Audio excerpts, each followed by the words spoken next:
Hello everyone, welcome to week 14 of the Gran Turismo weekly race guide here in 2021. My word, the weeks are going quick already. We're in double digits. And here we are at Laguna Seca, quite a familiar circuit of course. It features very often in these weekly race guides. Have a look at the race details first of all.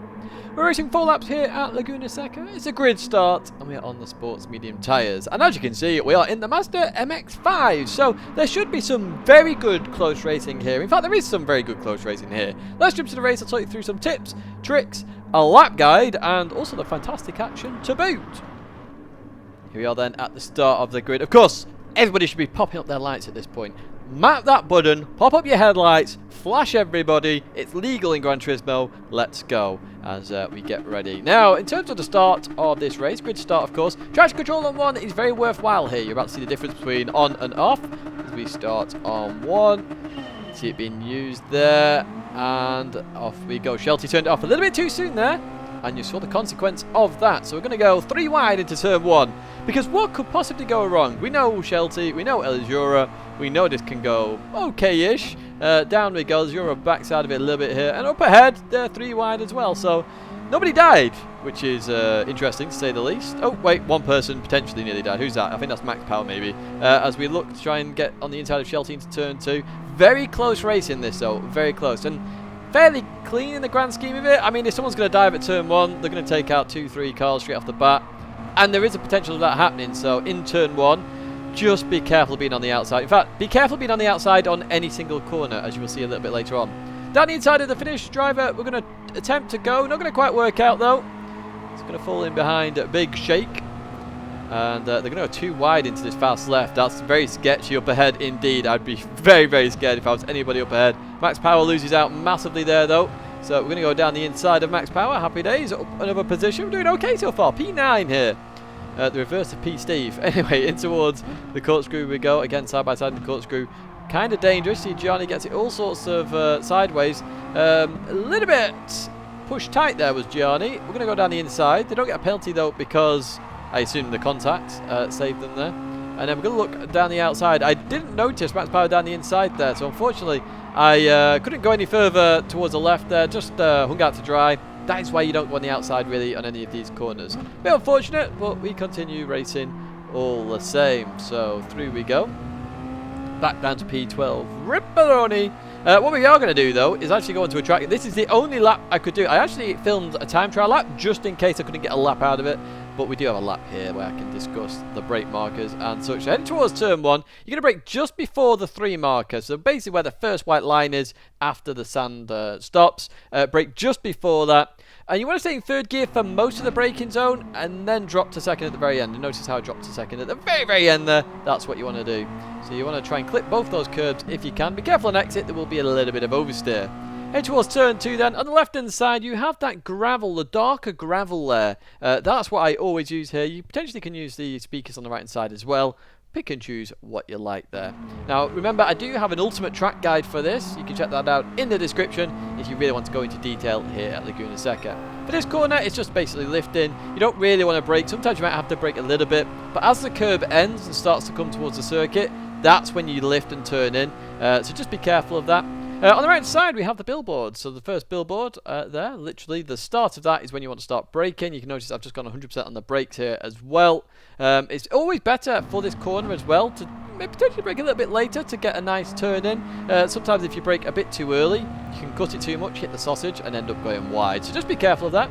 Head up to the fast kink then, just use the number 2 here. Now, gears is a bit tricky here. Sometimes I use 3rd, sometimes I use 4th. Really depends what kind of run you have through the corners, what's best. 3rd gear, you're definitely going to get round. 4th gear is probably the ultimate alien times as found Shelty turns into lost Shelty once again there as we head up to the corkscrew. Where you're going to use the 3 line again basically, just before the crest of the hill there. And you're going to go to 2nd gear here. Do not go to 1st. 2nd gear, straight line brake it as best as you can. No sound straight line braking. 2nd gear, get it turned in early if you can and try and straight line the 2nd bit. Oh, GT Arc has gone to Narnia there. Through the left we go. Basically, you just want to lift as you get to the shadow of the gantry, and then turn in at that same point. As we head towards this right-hander, though, you're looking for the number 2 board, or to start the red and white curbing, whichever you fancy there, really. And again, drop to 3rd gear here. I was playing around with the gears. Notice how I dropped to 3rd later on. That was me playing about. 3rd gear is definitely the gear to go for there. Finally, last corner. Again, it's a 3 board. It's all 3s today. Literally at the 3 board. You can see I've just started braking now. You're going to drop to 2nd gear. Now, you are going to get a little bit of oversteer on the exit. Just be careful of that. But other than that, you should be golden. So we'll back up into P9 now. And let's see what we can do as we advance a bit further on in the lap. So we're right behind Gianni here. Line of cars here. Line of stern. The leader's gone, it looks like. But everyone else, P2 backwards. Still in a little bit of a fight here. So Gianni goes defensive. Oh, Big Shake has got a penalty. So I'm going to try and follow Gianni if we can. They go a little bit deep on the brakes. Obviously, just took the penalty. So they're a bit unsure with the braking marker. So we get another position up into P8 with winning Wreckfest apparently. So in we go. Again, this is where I couldn't decide 3rd or 4th gear. You can see advantages of the 3rd gear a little bit later on. As you see Gianni and Max Power going side by side once again here. Fighting for that P, Steve. In towards the braking zone we go. Again, 2nd gear. You want to try and cut quite a bit of this to try and then straight line this bit. Good side by side action there between the two up ahead. As we lift, and it's all about bouncing the car. I didn't really mention that earlier on, but you bounce the car just on the throttle a little bit here. So I'm going to try and follow Max Power here. Didn't want to make it 3 wide, and they're still side by side. Look at this for cracking racing. So I'm like, where do I go? Where do I go? I'm looking to try and find any which way position I can. So through we go, and Max Power just goes a tiny bit deep. So we're on the inside of Max Power now, hoping to get P number 7 as we head on to the final lap then. So some good racing here. I think you can have some cracking racing here this week, folks. It's a race A which I can actually recommend for a change. I can actually recommend it. In towards the braking zone we go. And we're going to try and keep it as tight as possible. As me and Max Power are very close there. But through the second part, it's going to be Max Power's going to struggle there on exit to keep it with me. And we do gain that position. And we nearly pull a Gianni there. So you can do that quite often. Just run a little bit too wide there. Trying to maximise the width of the circuit. Just be careful of that. So through here you go. You just sort of dab the brakes a little bit there, but dabbing the brakes can affect the car. So just be careful about doing that. As I say, lifting is better, but sometimes you can get it wrong. You might have to dab the brakes. Looking down the inside of Gianni into this corner then, and Gianni gives me just enough room there. Good effort. And unfortunately, we can't get anything done there. Max Power looks to try and get an overlap. That's not going to work either. In towards the kink we go. So I'm going to do this in 4th gear. Now you're going to watch Max Power here get a bit much better run there. I'm pretty sure Max Power will have been in 3rd gear there.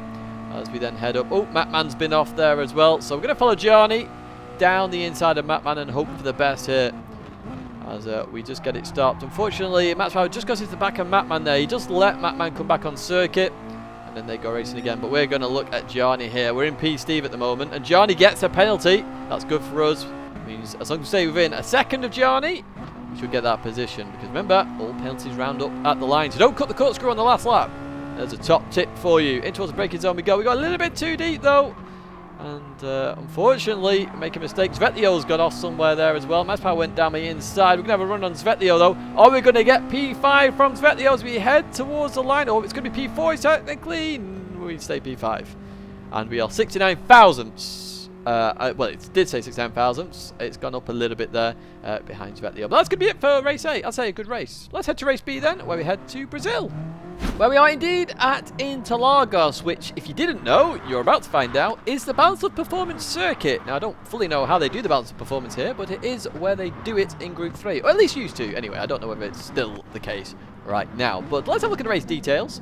We are racing 5 laps here at Interlagos. It's a rolling start, no need to worry about traction control the way you start, you're all on the start-finish straight, and we are on racing medium tyres. Now, as you can see in the background, this is Group 3, which I definitely know had the bop here at some point. And we are racing in the NS set. And increasingly, interestingly, we are in the Easter livery P2 winner there. P2. They didn't get P1, unfortunately, but P2. It's still a cracking livery, this. It's a Lazarus Easter special. So let's jump to the race then. I'll talk you through some tips, tricks. We have a look at quite a dirty driver, I think, and some justice was given out, and also a lap guide, if I haven't already mentioned that. Here we are then at the start of the grid. As always with Group 3, normally you can pick what you want, especially as it's a bop track. As I've already said, you know, pick definitely what you want. We've got RTZ, Subaru, Toyota, Volkswagen, Porsche, lots in there. And I'm in the Honda, of course, as I said. So, we're going to start, as always, with Race B, or with the track guide, initially the lap guide, to get you up and running straight off the bat, because it's a rolling start. It all gets a bit closer later on in the race. So you're going to start, as always, nice and easy. And as you head towards turn 1, I always look at the left-hand side, all the different colours of gantries, pit gantries that you have there. Now, there's 2 red ones that you look out for. You got the first one that we're about to pass, and the second one, which I've highlighted here. That is my brake marker. They're the ones I always look for. It's very pronounced, even more pronounced than in this video. When you race it, you will see them, so I look for that. Obviously, it's the first lap. I've not got as much speed, so I'm a bit short on the first lap. However, normally, that is what I'm using. Through the centre S you go, and nice and easy, really. Just make sure you don't cut it too much on the right-hand side. As we head out of here then and head towards the left. Now my usual brake marker here is the piece of tarmac coming up, but I've highlighted a 100 metre board here as well if you want to use that. Depending on the type of car that you're in, you may get a bit of overspeed, a bit of slipstream in there as well. You can see I've just started braking just at the 100, but the tarmac is what I'm normally looking for. You want to click the curb there, it will pull you around a little bit and avoid that dark green tarmac on the exit. I'm going to head up the hill now. And we're actually looking on the tarmac here, because I look for this line right here and I look towards the end of it for my braking marker. Now you normally only want to drop 1 gear. If you drop 2, the rear starts to come out in most cars. So I normally only drop 1 gear. I had to drop another gear here just because I'm on the outside and we've particularly gone quite slow here, so we're trying to make a move on the Brit up ahead. Now in towards this right hander, I'm looking for that piece of tyre mark there on the left hand side, the one that comes onto the curb here. I'm always looking for that one. It's a really good marker. They never clean it up, so happy days. And you could go quite a lot of that first curb, and then this second part, it's just about bouncing the car. I did brake a tiny bit, but different cars will have different reactions. Sometimes you don't need to brake at all. Head towards this right hander, the light dark sort of greenish thing on the left hand side is what I normally use. You want to brake in a straight line as well. Somewhere in there you want to brake, and I'm braking and only dropping to second gear here. Not very many cars will want to go to first here because you'll lose the rear end, so just be careful of that. This corner you will have to lift a little bit in most cars, so just be careful of that. And as you head towards the final corner, on the right side, it's like dead grass, and then this like circle piece that I've highlighted there. It's more prominent to spot when you're actually racing, but I use that as a marker. I always have done. It's actually in one of my older Interlagos guides as well. Be careful on the exit. Getting a bit too much oversteer can send you off to Narnia on the right side.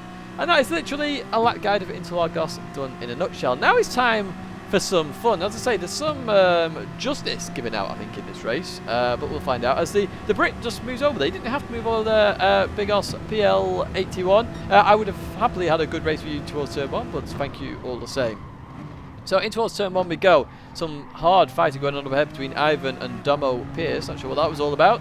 Ivan unstable on the exit there, just tapped Domo as well. So when I saw this, oh, he's got a Wolverhampton fan, I assume.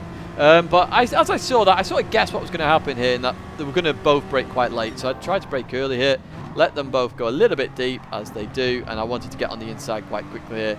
And job done on Domo. So then on Ivan, I was like, okay, so they're going quite aggressive.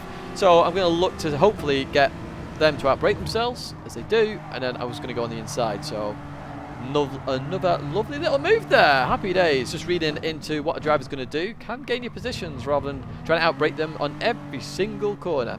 Now, what's that up ahead? That looks like an SLS to me, but I might be wrong as we continue on through there. Just a few little taps on the rear there, so I was going defensive here. I didn't want them to overtake at this point. As we see an RCZ get reset. No idea where they went, other than Narnia. But yeah, we carry on through the left-hander and towards the last corner, where I'm just going to have a little bit of a tap on the rear again in towards the braking zone.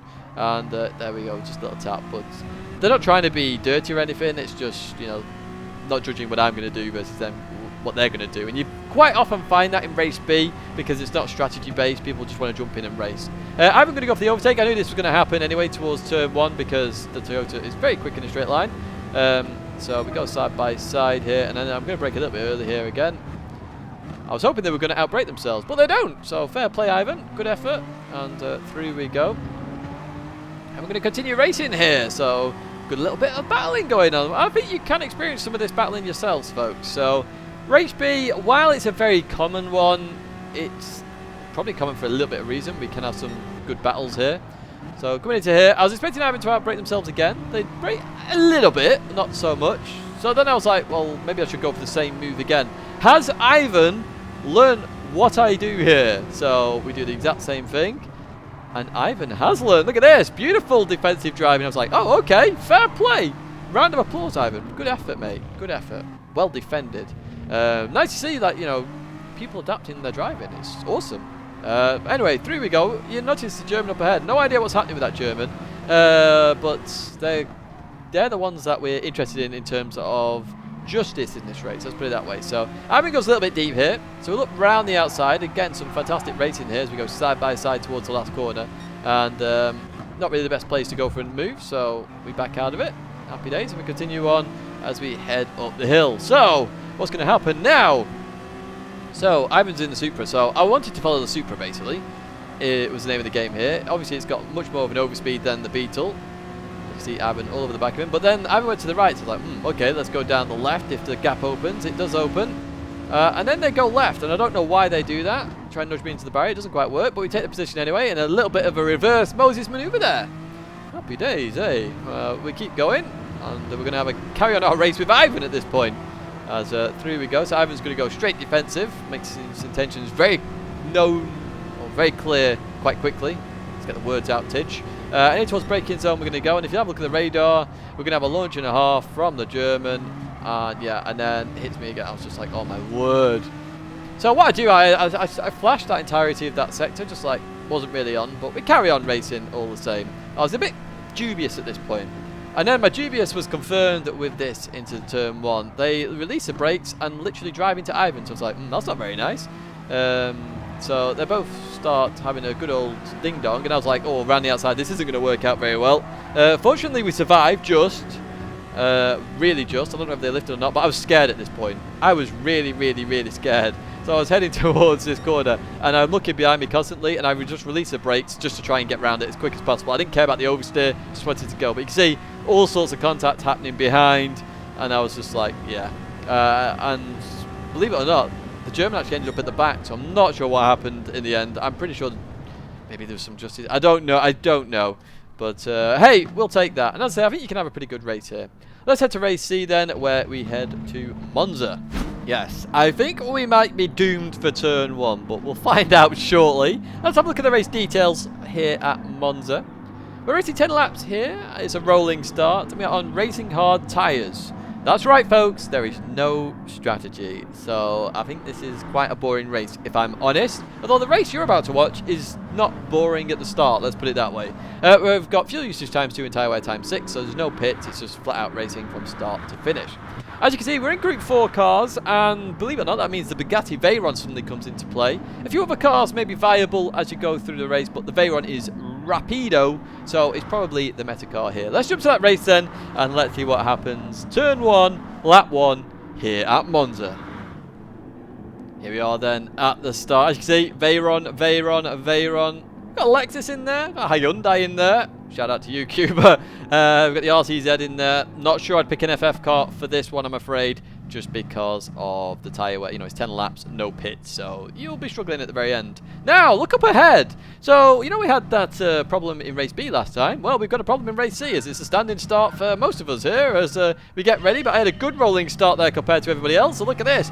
Gaining positions for days here. I don't know how many I've gained so far, but we're passing each and every person. Antimix is actually coming close behind me as well. I'm trying to give room here, but it's very difficult. We eventually do give room. But we're heading down towards turn 1, and we've gained so many spots here. Look at that radar. The radar is literally on fire as we head towards turn 1 then. I brake a little bit early. A little bit of tap there from behind, nothing major. Just trying to stop the car. And at this point, look how close it is on radar, my word. So I'm just like literally letting the car roll, trying to avoid everybody. And then finally we get out of the corner, and we survive. A couple of people didn't survive. As I say, it's Monza. It's lap 1, turn 1, and 2x2 towards the first corner. So in the grand scheme of it, I actually think that was quite okay for Monza. I don't know about you folks, but normally Monza's an absolute hoot, let's put it that way. But the rolling starts normally avoid that. But there it was 2x2. So rolling starts do exist. Now, coming from behind, a couple of people are having a bit of a move on each other. Unfortunately, they didn't manage to slow down enough for us. But they, you know, it all was okay. We all survived, so we carry on. You know, it's mistakes happen. As I always say, we're human at the end of the day. We're not robots. Anyway, in towards the left we go. Notice how sponsor for ETA there just runs a little bit deep. So we have to slow down a little bit here, coming through this corner. And Diego gets a penalty for running a little bit too deep at Ascari, because they ran a little bit deeper than Sponsor. So at this point, I'm like, okay, that's not too shabby. We'll just stay behind Sponsor for now. This race is all about racing smart here. Sponsor goes for the move down the inside, which is fair enough. If you want to go for that, we were just trying to brake a little bit early here, save our tyres as best as we can. Brake balance, obviously that's a critical one. Make sure you check out the description for brake balances. They're all down there for you, including the Bugatti Veyron's brake balance. So we're side by side with Lutz here. Now Lutz going to go for the move. At this point, I already knew what I was going to do for turn 1, which was basically back out of it, just let the car roll, save a little bit of the tyre wear, because as you can see, it's going to be a move up here. Notice how I start rolling now. Just ease on the brakes. Remember, if you want to save tyres, brake at 50% rather than 100. Braking for 50% for longer is actually better than 100% for shorter in terms of tyre life, because then the brakes aren't having to do as much, the tyres aren't having to do as much, so the tyres say thank you. Anyway, we don't lose that much in the grand scheme of it. Diego's still there, or Diogo, sorry, not Diego, and Lutz is still there as well. So Lutz looking to try and get the move done on the Italian, heading towards the chicane. If I was Diogo here, I'd probably just let off. I mean, I let off here because I could see that nobody was letting off, so I was like, okay, something might happen here, but we all survive, we continue on here, and yeah, we carry on. Now, in terms of the lap guide, that's coming up a little bit later on in this race. You see, all the action is at the start, due to that start of the side-by-side. And I was never going to overtake Diego, or Diogo at this point. I keep calling him Diego, I have no idea why, until the penalty. And Diogo as well. Shout out for this, does the sportsman-like thing, just goes to the right side, lets me go, and it avoids all, issues. So we advance a lap later on here, where we've called up to Sponsor now. You can see we've got a big gap behind. Never go for the move at Ascari. I really recommend not going for the move here. We're in the same car. If I go for a move at Ascari, we both lose, I don't know, half a second or a second. And then you just overtake each other again on this back straight or the start-finish straight. There's no need for it. I was flashing Sponsor to go over. I think he saw that as well. And again, I'm going to bump draft here. Just do the smart thing. You got another start-finish straight coming up. Just overtake on that. Nobody loses time. Trust me. Using a bit of the 9,000 IQ strats here. Just sit behind the car until start-finish straight, then go for the move. Now, that can get a bit tricky if somebody's really close behind you. I understand that. But in this sort of race, it's all about racing smart. It really is racing smart, because at this point, I did want a bit more slipstream to overtake Sponsor here, but I didn't manage to get it because they ran a little bit too deep there.